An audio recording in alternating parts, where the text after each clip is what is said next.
Gustavo Medeiros, Deputy Head of Research, Ashmore Investment Management, has shared his views on the Indian market. He believes India is still trading at a premium, although valuations have become more reasonable after the recent correction. Listen to what he says.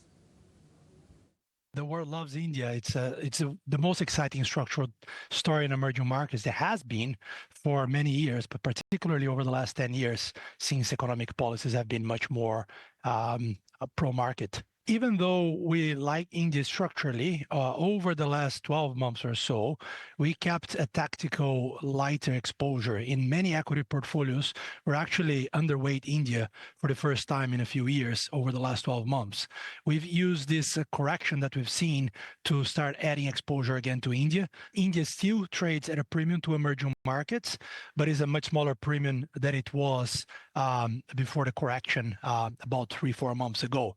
Therefore, again, as I mentioned, we start to look into some of the companies that we like to find opportunities. Now, in terms of structural stories, what you want to look into are overall overarching trends that have many years to play out. In India, for example, one of the trends that we really like is inclusion of women on the labor market and overall kind of like the ability of India to absorb more manufacturing